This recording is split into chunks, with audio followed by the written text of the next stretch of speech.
Shalom, selamat pagi anak-anak kelas 4. Mari kita akan belajar agama hari ini dengan pembelajaran yang pertama, sungguh Allah Maha Hadir, dengan subtema menjalankan kuasa. Kita akan berdoa terlebih dahulu sebelum kita akan memasuki pelajaran hari ini. Terima kasih untuk hari yang baru yang Tuhan beri. Tolonglah kami dalam belajar ya Tuhan, pimpin dan tuntun kami sepanjang hari ini dalam nama Yesus, amin ya. Saya percaya anak-anak dalam keadaan baik semua ya, sehat ya. Nah, hari ini dalam subtema yang keempat, menjalankan kuasa.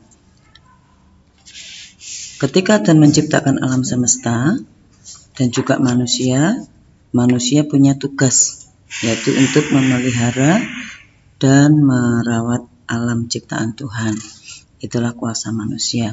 Dan ada perbedaan antara kuasa manusia dan kuasa Allah.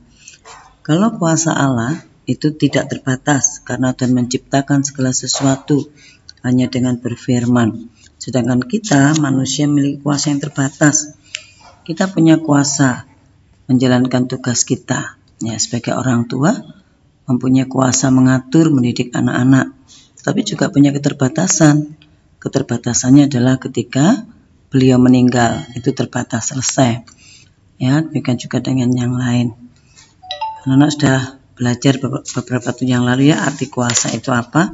Itu wewenang atau otoritas seseorang. Ya, kalau kuasa Allah, wewenang dan kuasa untuk mengatur segala sesuatu yang ada di alam ini. Jadi alam ini bisa teratur karena kuasa Allah. Ya, sekarang perhatikan pembelajaran kalian. Nanti anak-anak bisa melihat apa arti kuasa menurut Kamus Besar Bahasa Indonesia, dan perhatikan di situ ada beberapa contoh tugas atau kuasa seseorang menurut jabatannya.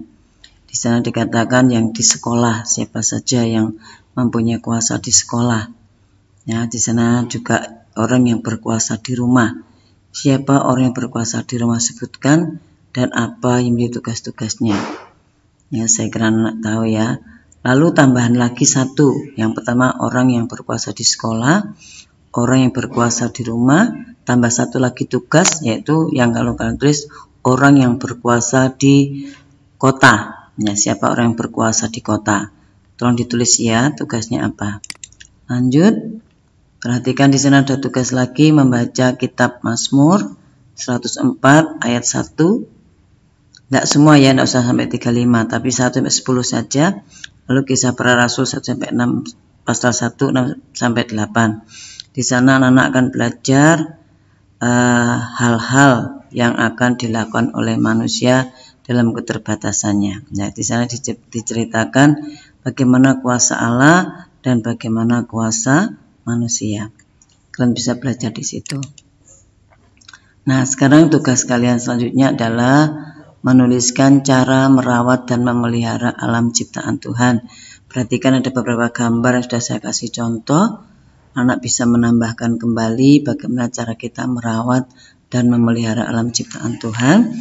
Tambahan lagi, perhatikan, dengarkan baik-baik, tidak saya tulis. Tambahan tugas adalah apa akibat atau dampak dari kita memelihara dan merawat alam ini, dan apa akibatnya bila tidak merawat alam ciptaan Tuhan. Perhatikan tugas ini ya. Apa dampak atau akibat bila kita merawat alam ciptaan Tuhan dan bila tidak merawat alam ciptaan Tuhan. Oke.